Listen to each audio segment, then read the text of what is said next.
All right. So welcome to Contract Wednesday. Today we're going to be covering listing forms, and we're going to start with the listing agreement itself. If you've looked in the MLS, you've probably noticed there's actually two versions, and they have very similar titles.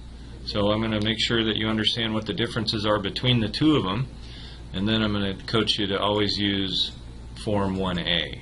So let's go ahead and dive in, and we'll start by going into the MLS Forms Manual, which you can download if you ever had questions about how to fill something up or fill something out and didn't get what you needed out of our videos. You can always download the manual. And this is straight out of the manual for the listing agreements. And they have a section called what are the differences between Form 1A and 1B. So what they're talking about is, let me go back up here to Express Forms. If I'm in the listing forms section, you'll see right here Form 1A, exclusive sale and listing agreement. Form 1B, exclusive agency sale / listing agreement. And without knowing the difference, those two titles are fairly similar and kind of hard to distinguish.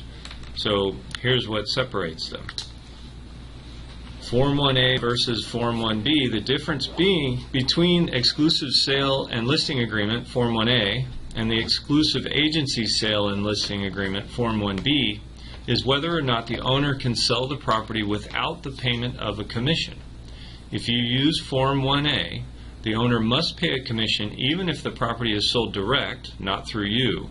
However, if you use Form 1B and the owner sells the property without the assistance of a real estate licensee, the owner is not obligated to pay a commission.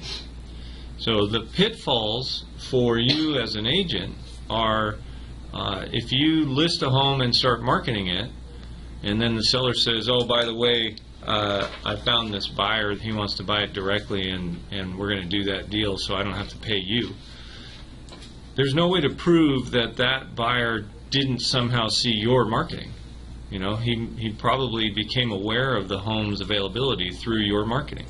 So you want to always default to Form 1A, and any seller who bristles at that, there's an objection in there that you need to address. You need to handle it, and you need to help them understand why it benefits them to have representation. I'll actually share a quick story with you that I literally heard about last night. So there was a property in Sammamish, and a friend of mine who is a loan officer found it as a for sale by owner. And he said, in talking to the owner was emphatic that no agents, I'm not giving a nickel to any of those guys, we don't need them. So he was hell-bent on avoiding paying any commission, and he reached an agreement with my friend to sell the property to him for $670,000.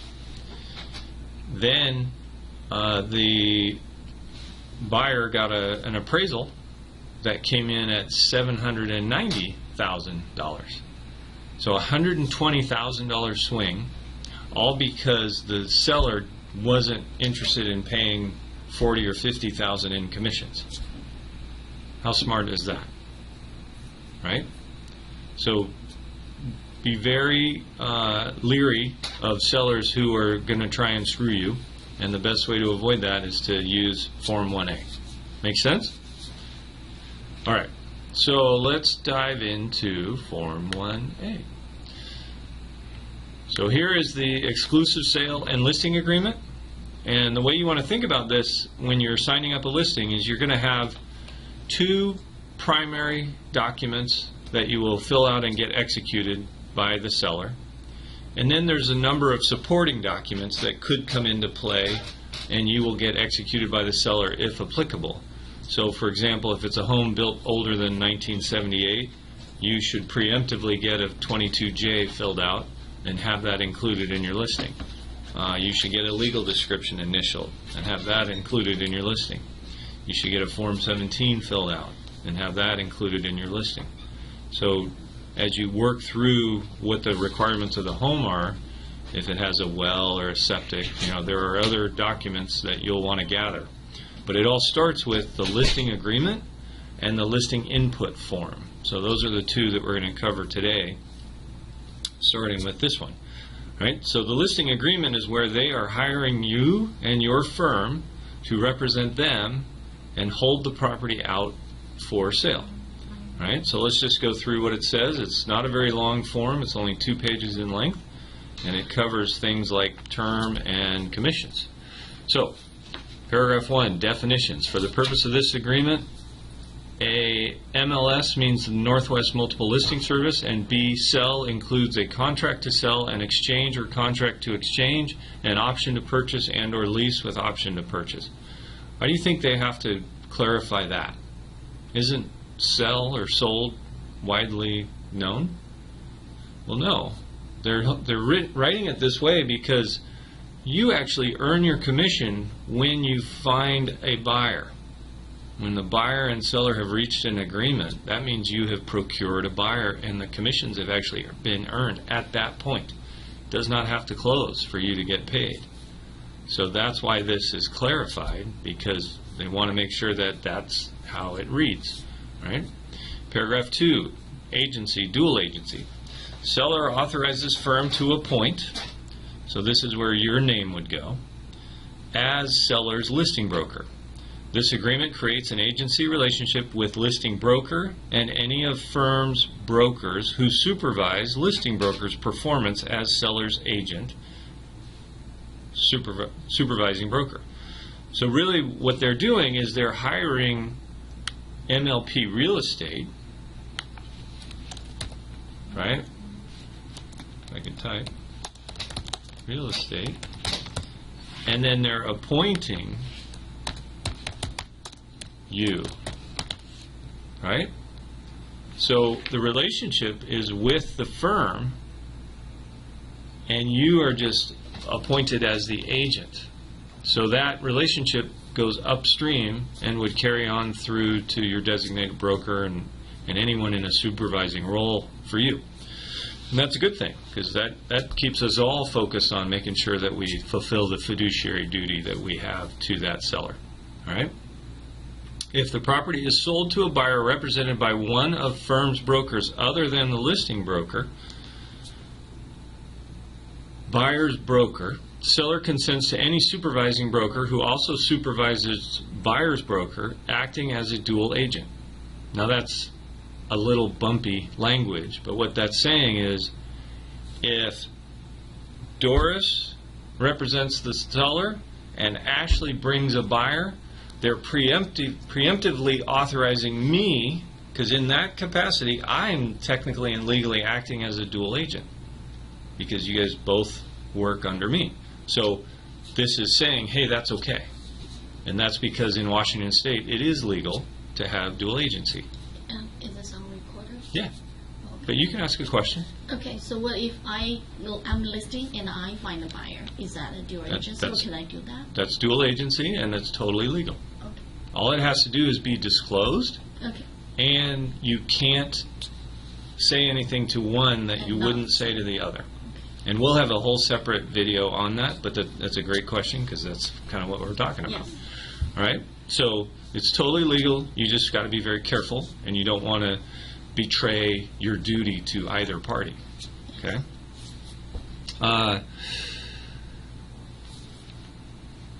If any of firm's brokers act as a dual agent, firm shall be entitled to the entire commission payable under this agreement plus any additional compensation firm may have negotiated with the buyer. Seller acknowledges receipt of the pamphlet entitled The Law of Real Estate Agency. So if you're using the Miller Lane VIP seller system, you're grabbing a folder up front. That folder has the Law of Real Estate Agency pamphlet in it. That's the best way to never have to worry if you've got and have you delivered everything you got to deliver. All right? Paragraph 3, list date. Firms shall submit this listing, including the property information on the attached pages and photographs of the property, collectively the listing data, to be published by MLS by 5 p.m. on blank date, the list date, which date shall not be more than 30 days from the effective date of the agreement. So if I sign a listing today, I can put right in here July 8th, because today is June 8th, right? Now if June had 31 months, I couldn't put July 8th, I'd have to put July 7th, right? But that's actually a change just from the last 12 months, because it used to be 24 hours that you had to put it on the MLS. But, you know, we got to take pictures. Sometimes the seller has some work they want to do on the house. There's lots of reasons why you want more than 24 hours. All right, so seller acknowledges that exposure of the property to the open market through the MLS will increase the likelihood that seller will receive fair market value for the property. So we're getting the seller to acknowledge that it's a benefit to them to have it broadly marketed, right? Accordingly, prior to the list date, firm and seller shall not promote or advertise the property in any manner whatsoever, including but not limited to yard or other signs, flyers, websites, emails, texts, mailers, magazines, newspapers, open houses, previews, showings, or tours. So that is getting the seller and the firm to agree in writing to comply with Rule 2C. No pre-marketing of properties. All right? Commissions. Now this paragraph is often filled out incorrectly, and I actually QC'd 3 files last week where it was incorrect on all 3. So please listen carefully. If, during the listing term, A, seller sells the property and the buyer does not terminate the agreement prior to closing, or B, after reasonable exposure of the property to the market, firm procures a buyer who is ready, willing, and able to purchase the property on the terms in this agreement, seller will pay firm a commission of, fill in one and strike the other. So people get to this and they go, well, I'm doing a 6% commission, 3 for the listing side and 3 for the selling side. But let's read how this reads, right? So seller will pay firm a commission of 3% of the sales price, and then you strike the other. Total commission. From the total commission, firm will offer a cooperating member of MLS representing a buyer, the selling firm, a commission of 3% of the sales price. So from the total commission, firm will give the buyer's agent 3%. How much is left for me? 0. Right. That's right. Very good, Ashley. So what do I want to put here? 6. Bingo. That's right. 10. 10. There. Can I get a 12? All right. So please make sure you fill that in correctly. And if you're not sure, ask. Because you sign it, they sign it, and then you realize it later because Ed catches it. The seller's under no obligation to fix it. He just got you to agree to sell it for 3% and give the entire 3% to somebody else. So really, really pay attention to that, okay? So does ESCO look at this form number 1? No, they don't get a copy of it. They just get use a commission disbursement form. That's right. All right? But if the seller goes to escrow, and said, yeah, like, so Ashley's question was, does escrow see this? If I filled it out this way, mistakenly, but then I sent a commission disbursement to escrow that said, hey, give me 3 and give them 3, and then the seller went to signing and said, this isn't right, that's not what my agreement was, all escrow is going to do is say, give me a copy of the listing agreement, I'll fix it. And he's going to hand them this thing, and they're going to change it to 0 and 3. Yeah. Make sense? Yeah. So they don't automatically get it, but if there's a disagreement, they would definitely see it and go, oh yeah, you're working for free. All right. Further, if seller shall, within 6 months after the expiration of the listing agreement, sell the property to any person to whose attention it was brought through the signs, advertising, or other action of firm, or on information secured directly or indirectly from or through firm, during the listing term, seller will pay firm the above commission. Very well written legal language, but what it says is if they sell it after 6 months and that buyer somehow became aware of it through our efforts, you're still going to get paid. Okay? Now, that situation can be pretty adversarial. So try not to have your relationship deteriorate to the point where the seller would fire you and try and sell it behind your back. Okay? Provided that if seller pays a commission to a member of MLS or a cooperating MLS in conjunction with the sale, the amount of commission payable to firm shall be reduced by the amount paid to such other members. So if he sold it behind your back and paid a selling office commission to somebody, then your listing office commission would go down by whatever amount he paid them. Because that's how this thing happens, right? Agent sees it because you put it on the MLS, they go and show it, their client loves it, the client says, hey, let's cut out Ashley and try and get it for 3% cheaper. They write an offer, they sell it, he fires you and then sells it to them, cuts the commission in half, saves himself some money and goes, woohoo! So this is a term to protect. This would protect you, that's right. And when you sniff that somebody's feeling that way and thinking about that, there's nothing wrong with saying, well, let me draw your attention to something that you signed when we first started. So if we have a listing expire or we get fired by somebody, we really need to look at who the home was sold to. If it sells right after, yeah. Now, if they hire another agent, now you can no longer prove that it was your marketing, right? So, but if they fire you, don't hire anyone else, and sell it inside 6 months, you're probably going to get paid. All right? And I say probably because we have to prove that they became aware of it from your marketing. Right. All right? Provided further that if seller cancels this agreement without legal cause, seller may be liable for damages incurred by firm as a result of such cancellation, regardless of whether seller pays a commission to another MLS member. Selling firm is an intended third-party beneficiary of this agreement. So we can claim damages if they fire you and then go and sell to somebody else. We just got screwed out of the 3%, right? Or if they sold it to somebody else without paying any commission, we're entitled to 6%. Because remember how this is written. It's we're being paid 6%, and if a buyer comes along that's represented by a selling firm, then we agree to share half of it. But if they don't have an agent, we don't even have to be dual agents. We get all 6%. Does that make sense? Okay? So there's no reason to be a dual agent unnecessarily. You don't want the extra liability. So if a buyer comes along, just write it up. But write it up where you're the listing agent and there is no selling agent, and you'll get 6%. Okay?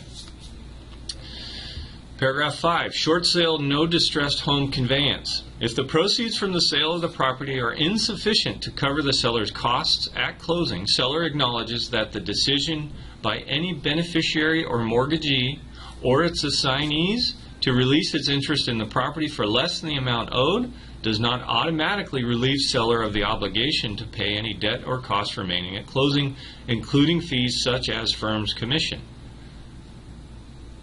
So, if it's a short sale and subject to lender consent, just because the lender consents doesn't absolve the seller of their obligations under this agreement.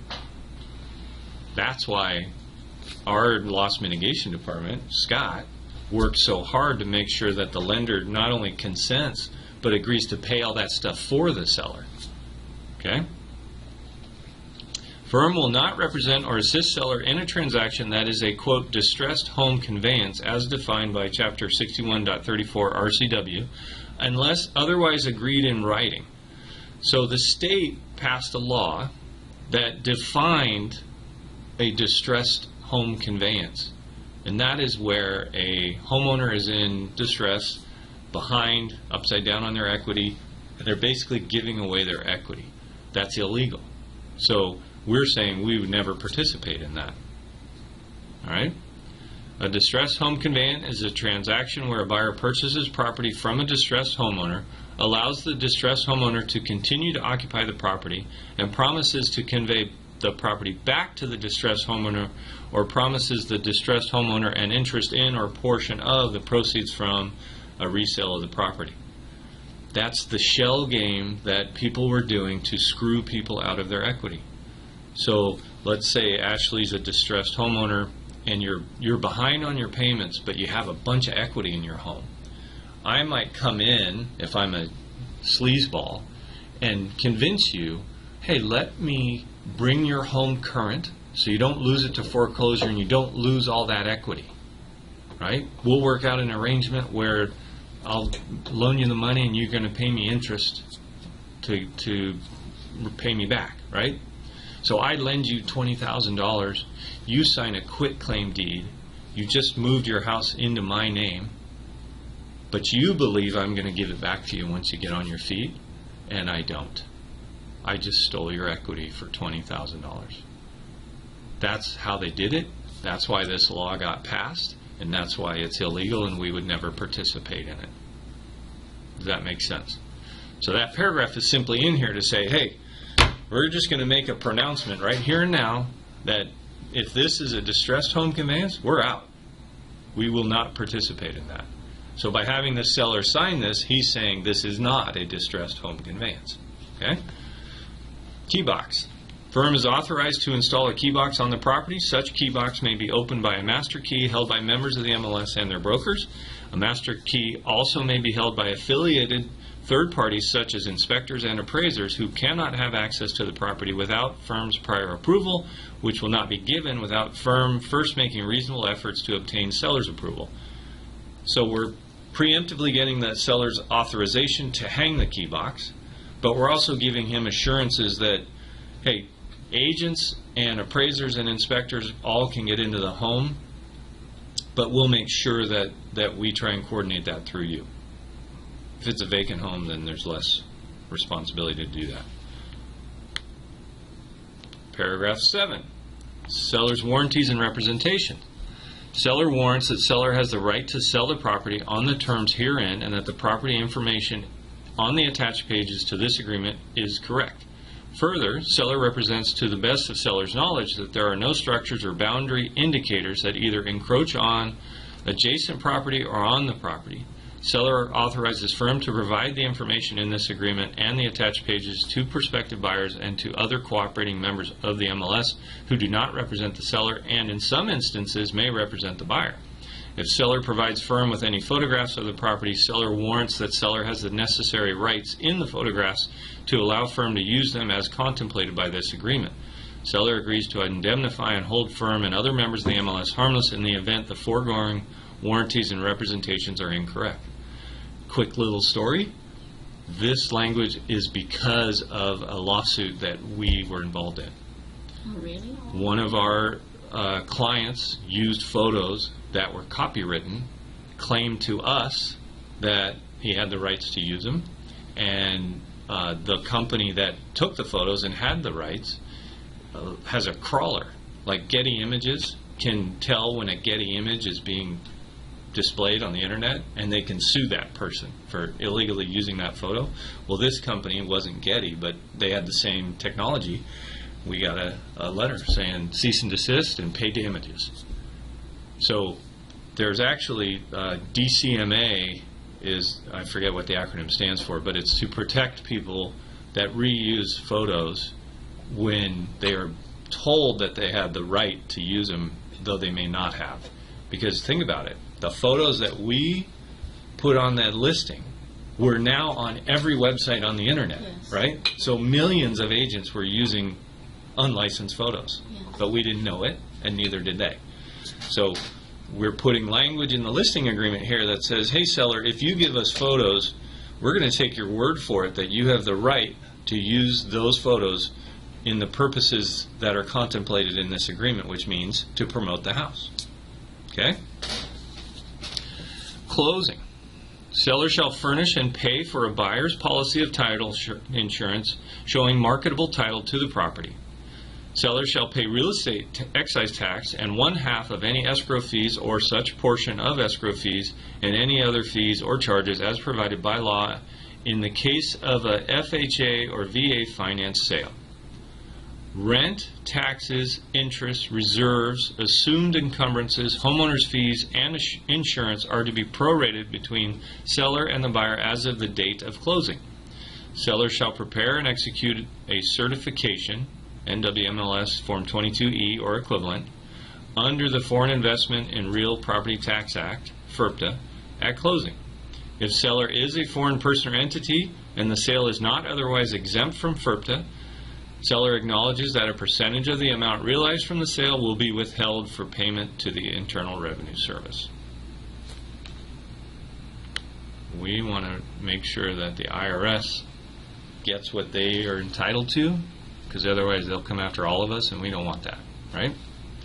Number 9, multiple listing service. Seller authorizes firm and MLS to publish the listing data and distribute it to other members of MLS and their affiliates and third parties for public display and other purposes. This authorization shall survive the termination of this agreement. Firm is authorized to report the sale of the property, including price and all terms, to MLS and to its members, financial institutions, appraisers, and others related to the sale. Some sellers are going to want to be very secretive. They've already agreed to allow us to share what happened. And that's because we want to have the database accurate, and that's because appraisers want to know what did it sell for, were there concessions, that sort of thing. And for the industry to continue to work and move forward, that data needs to be known, and we don't want a seller saying, well, you can't tell anybody. Plus, you want to promote it on the MLS, says, hey, I had another sale, and I'm working towards having 23 sales so I can get into the top 10% of the MLS. I noticed some listing without the seller's name on it. It says disclosed. You can put undisclosed. There's a process for that. You actually have to have a letter on file. There's a Form 7C, I think it is, but we'll cover that in another video, where you're telling the MLS, hey, we're going to sell this for the Joneses, but we don't want to put their name anywhere in there. You can withhold their name, you can withhold their phone number, you can even withhold the address to the property until such time as it sells. All right. Firm shall cooperate with all other members of MLS or of a multiple listing service to which the listing is referred in working toward the sale of the property. Regardless of whether a cooperating MLS member is the agent of the buyer, seller, neither, or both, such members shall be entitled to receive the selling firm's share of the commission. So let's read that again. Firm, that's us, shall cooperate with all other members of MLS or of a multiple listing service to which the listing is referred in working toward the sale of the property, regardless of whether a cooperating MLS member is the agent of the buyer, the seller, neither, or both. Such member shall be entitled to receive the selling firm's share of the commission. So if an agent is listed on page 1 of Form 21 or Form 28, but it doesn't have a box checked on specific term 15, I think it is, the agency disclosure, they still are entitled to the commission. So they can't, the listing broker can't try and screw them because they forgot to check a box. All right? MLS is an intended third-party beneficiary of this agreement and will provide the listing data to its members and their affiliates and third parties without verification and without assuming any responsibility with respect to this agreement. So they're saying, hey, we're just going to forward on the info. That doesn't mean we're warranting its accuracy or anything. We're just forwarding it on.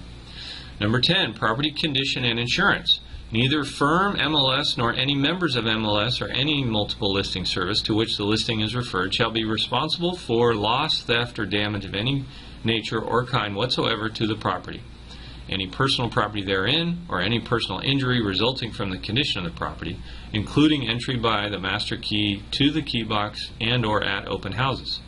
That's a biggie. So if during the listing period any damage happens, any theft happens, any injuries happen, we are held harmless, and we want that, right? Because sellers will go, well, this happened under your watch, therefore you pay for it. Seller is advised to notify seller's insurance company that the property is listed for sale and ascertain that the seller has adequate insurance coverage. If the property is to be vacant during all or part of the listing term, seller should request that a vacancy clause be added to seller's insurance policy. If the insurance company doesn't know that it's vacant, they can get out of covering it, because they can say, well, we wouldn't have insured it if we had known, so we're not covering this damage or theft or whatever. So a vacancy clause is them acknowledging that they know it's vacant and the insurance is going to continue. Seller acknowledges that intercepting or recording conversations of persons in the property without first obtaining their consent violates RCW 9.73.030. Why do you think that's in there? Webcams. People put webcams in their home and then record people that are viewing their property and having conversations. That's right. That's illegal. And it's not an MLS violation. It's a violation of law, Revised Code of Washington. All right? So make sure you know that, because guess what? They're not just going to do it. They're going to ask you. It'll come up. It's come up to me before multiple times. Hey, can we? Hey, do you think we should? Hey. No, it's illegal. But if the seller agrees, then that is okay. Nope, it's illegal. It No. has nothing to do with the seller's agreement. It's the people, the buyers, and the agents who are coming through. It's their rights that are being protected. So the seller can't agree to it. He can't do it. It's illegal to record other people. Oh, That's what the okay. law says. So I saw that in the opposite way. And Right. if some buyer want checking the home and they want to take some video and they ask the seller's consent and the seller say Oh. it's okay, you can take the picture, that they can do. Yeah, this is But you speaking to... cannot record the buyers, right? Right. Of Like if you have a nanny Yeah. cam on the mantle, Sure, right? yeah. Yeah. All right, number 12, seller disclosure statement. Unless seller is exempt under RCW 64.06, seller shall provide to firm as soon as reasonably practicable a completed and signed seller disclosure statement, Form 17 for residential, 17C for land, Form 17 commercial. Seller agrees to indemnify, defend, and hold firm harmless from and against any and all claims that the information seller provides on Form 17, 17C, or Form 17 commercial is inaccurate. Literally this week I got an email from one of our agents where the seller had omitted information that was material. And another agent made him feel like he should really be worried because he could get sued. Nope. He could be held harmless. Damages in the event of buyer's breach. In the event seller retains earnest money as liquidated damages on a buyer's breach, any costs advanced or committed by firm on seller's behalf shall be paid therefrom and the balance divided equally between seller and firm. So deal cancels, earnest money gets retained, seller gets 10 grand, and I paid $500 for photos and flyers. I get reimbursed for the $500, and we split the remaining $9,500 evenly. What if you ended up find a buyer, and then you still get that reimbursement for $500? Yeah. You're now, So this is a different case. yeah, This case is ended. it's ended. That's right. Number 14, attorney's fees. In the event either party employs an attorney to enforce any terms of this agreement and is successful, the other party agrees to pay reasonable attorney fees. In the event of trial, the successful party shall be entitled to an award of attorney's fees and expenses. The amount of the attorney's fees and expenses shall be fixed by the court. The venue of any suit shall be in the county in which the property is located. And then your client will need to sign and indicate that they are the sole owner. Otherwise, you'll need signatures from everybody who has an interest. And then you sign as well. All right. Any questions?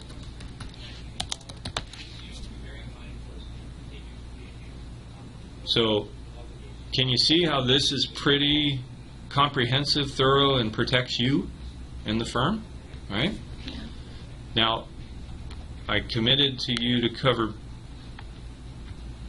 Form 1B as well. So let's just take a look at it. And all we're going to look for is the part of it that says the seller can sell it without paying us if they sell it direct, right? So commission. If during the listing term, A, seller sells the property through any other real estate licensee and the buyer does not terminate the agreement prior to closing, or B, after reasonable exposure of the property to the market, firm procures a buyer who is ready, willing, and able to purchase the property on the terms in this agreement, seller will pay a firm of 6% of the sales price, total commission. That is verbatim what Form 1A says, right? From the total commission, firm will offer cooperating cooperating member of MLS representing a buyer, selling firm, a commission of 3% of the sales price or blank dollars. Further, if seller shall within 6 months after the expiration of the listing term sell the property to any person to whose attention it was brought through the signs, advertising, or other action of the firm, or on information secured directly or indirectly from or through the firm during the listing term, seller will pay firm the above commission. Provided that if seller pays a commission to a member of MLS or cooperating MLS in conjunction with the sale, the amount of the commission payable to firm shall be reduced by the amount paid to such other member firms. Provided further that if seller cancels this agreement without legal cause, seller may be held liable for damages incurred by a firm as a result of such cancellation, regardless of whether seller pays a commission to another MLS member. Selling firm is an intended third-party beneficiary of this agreement. That entire paragraph is exactly the same as paragraph 4 in Form 1A.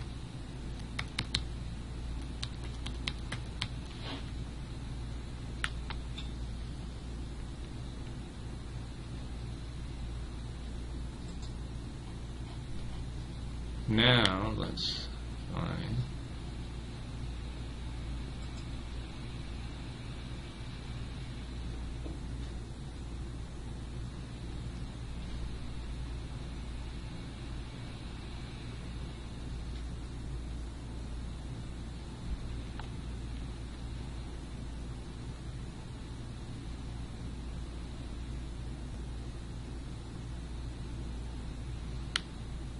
I think I missed it. There is something in there that's different.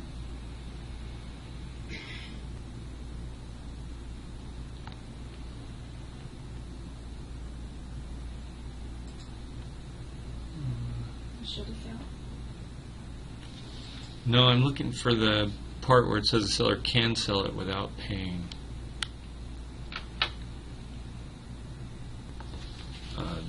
You.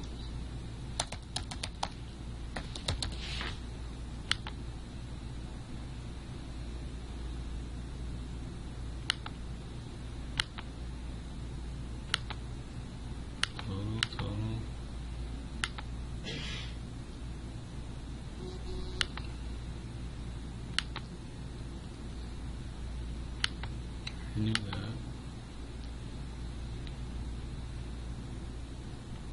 This is not a short sale.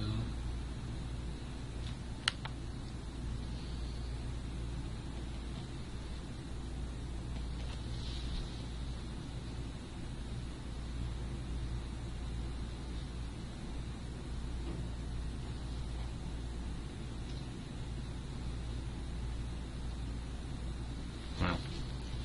I don't want to waste too much time, but let's just wrap it up with a recap of the difference. So, difference between the exclusive sale and listing agreement Form 1A and the exclusive agency sale and listing agreement Form 1B is whether or not the owner can sell the property without the payment of a commission.